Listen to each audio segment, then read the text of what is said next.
Welcome, ladies and gentlemen, to our discussion of how bonds form.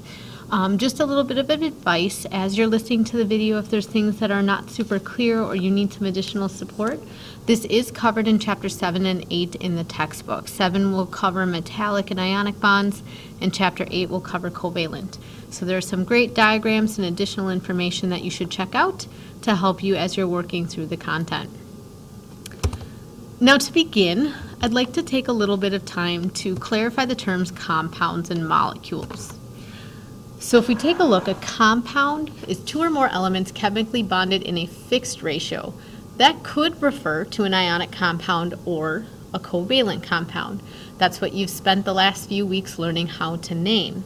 Remember that because they are chemically combined, unlike a mixture, they can't be physically separated. They must be chemically separated or put through a chemical reaction to break them apart. A molecule is a term for a particle where you have two or more atoms that are bonded covalently. Now, if you have O2, that would still be an element because all of the atoms that make it up are the same. Whereas a compound like H2O has different types of atoms within the particle. Molecules can get incredibly large when you take into account organic molecules and biological molecules that have many atoms bonded together within those particles. As we start to look at these different types of bonding patterns, we're going to have to remember what electronegativity is. The difference in the electronegativity will allow us to predict what type of bond it will form. So remember, electronegativity is the attraction for another atom's bonds or another atom's electrons in a bond.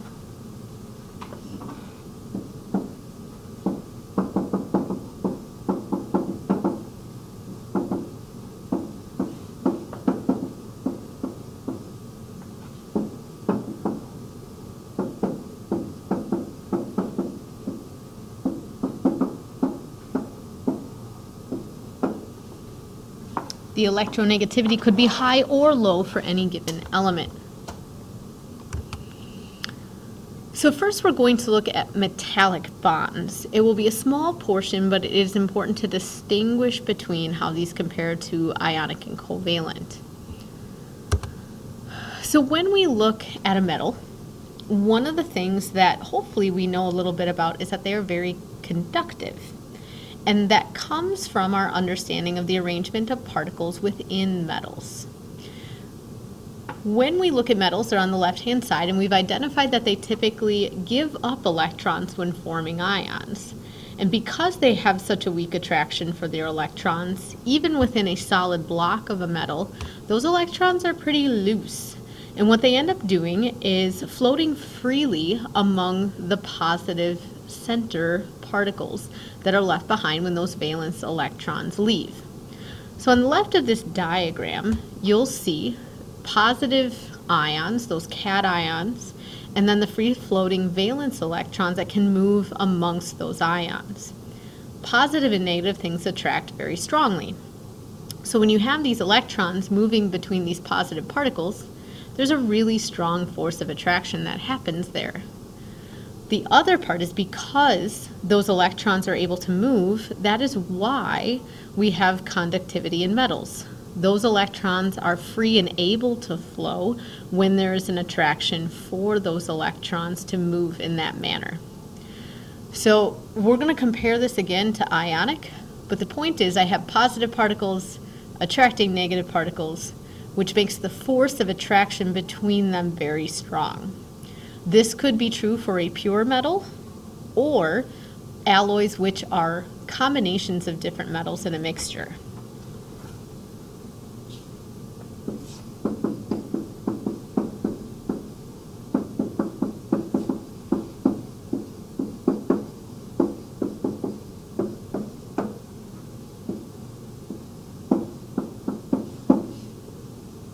If you remembered viewing the Hunting the Elements video, where it talked about the formation of the bells and how the bell makers had to find the right combinations to create the mixtures that occurred, it's very similar to that, where you have the atoms of the different types of metals interspersed within that alloy.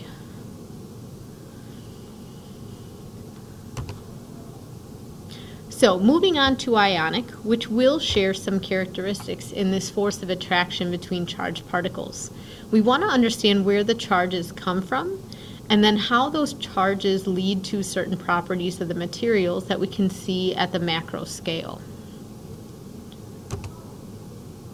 Now, an ionic compound, as you hopefully already know, is composed of cations and anions, which are typically metals and nonmetals.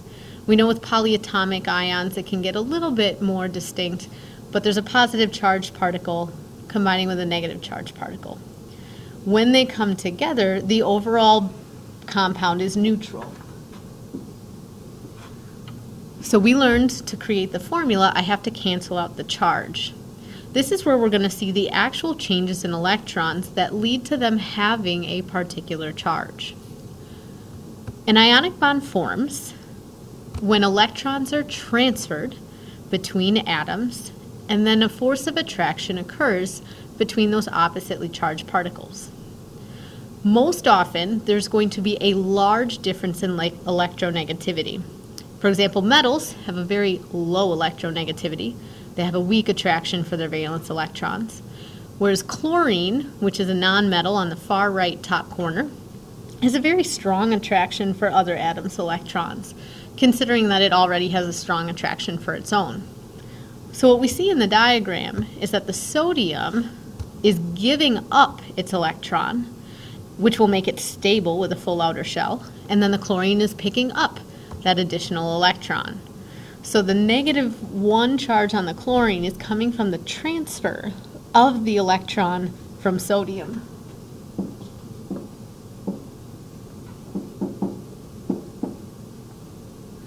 So the reason you cancel the charges, you were really just tracking the movement of the electrons to make all of the atoms in the compound stable. So when we really look at it, if we want to think about this sequentially, an ionic bond forms when first one or more electrons is transferred from a cation, a metal, to an anion, typically a nonmetal, so that both ions formed have a charge and then an attraction between them. Again, the number of electrons moving, they all have to have somewhere to go. So that's why we always have to cancel the charge, because that means for every electron that was lost, it was gained by some other electron. Consider Mg and Cl.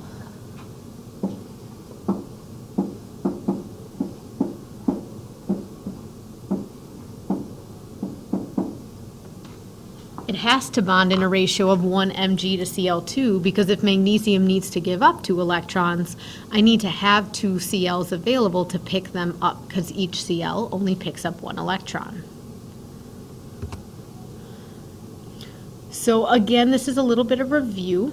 We've already identified how to determine these formulas, and it's based on the charges that they have. But now we can kind of give a more precise name to that formula we're using. When we refer to the lowest ratio of ions in a compound, we call that the formula unit.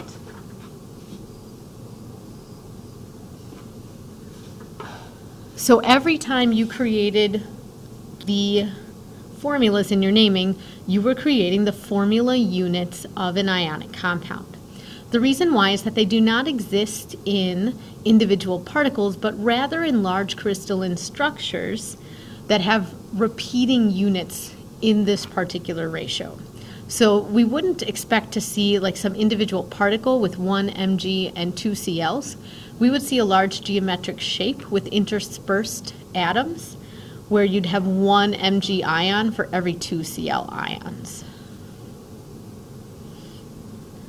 The picture I've just added in the lower left gives us an idea of that crystal lattice or crystalline structure where there's this very regular arrangement of the particles based on those attractions between negatives and positives.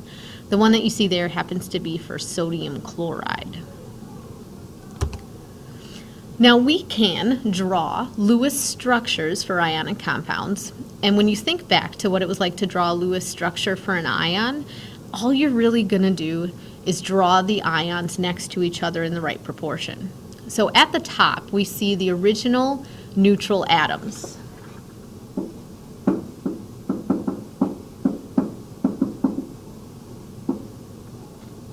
Once you've identified the transfer of electrons, we then rewrite it with the correct bracketing and charges, showing where the electrons are. You'll notice that fluorine has a set of 8 because it picked up the 1 electron, and sodium has none because its valence electrons were given away. If you had something with multiples, you can either use a large coefficient or show it in the proportion like I'm going to show right now.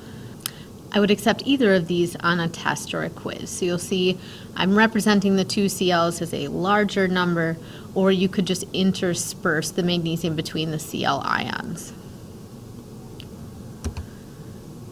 Now, because of these strong attractions, there are certain properties that are typical for ionic compounds. They're solids at room temperature because it would take a lot of energy to disrupt those attractions to get the particles to slide past each other. Because of that, they have high melting points. Again, it takes a lot of energy to overcome that attraction. And when melted or dissolved in water, because they are charged particles, it can conduct an electric current. So this is where there's some similarities to the sea of electrons.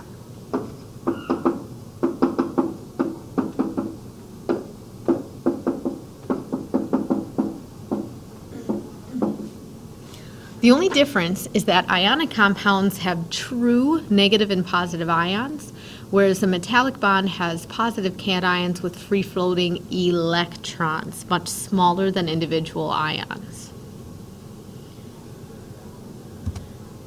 So with that, we're going to move into covalent bonds. Now, if an ionic bond forms when I combine atoms by giving up or accepting electrons, the distinction is that in covalent bonding, neither one can actually pull strong enough to remove the electrons. So they share. There are 2 different ways they can share. Unevenly, which is called polar,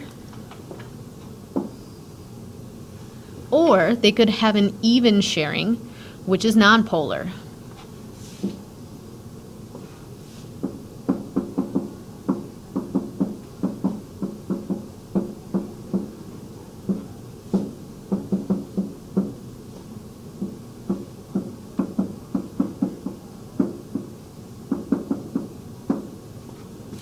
If there's an unequal sharing, one of them has a greater electronegativity than the other. If they're equally sharing, there's really not much difference in the electronegativity. They're both pulling out electrons about the same. So when we look at how these are formed, I still need to meet the octet rule, and how they go together is in that sharing, each one can individually be considered complete, even though those electrons have to be shared between them. So if we look at the water, remembering that hydrogen each brings in 1 valence electron, and the oxygen brings in 6, I'm going to circle the ones that came from the hydrogen. But because they're pairing up with those 2 unpaired electrons in oxygen, the oxygen now gets to behave like it has a full set of 8, and the hydrogen gets to behave as though it has its full set of 2. Remember, hydrogen goes by the duet rule. The diatomic molecules, which are remembered by Hofbrinkel, those are the 7 elements that do this doubling up, are molecules that are stable as doubles. So O2, H2, F2, Br2, I2, N2, and Cl2. Because of the way that they share their electrons and the stability of their individual atoms, they're more stable as 2 of them bonded together.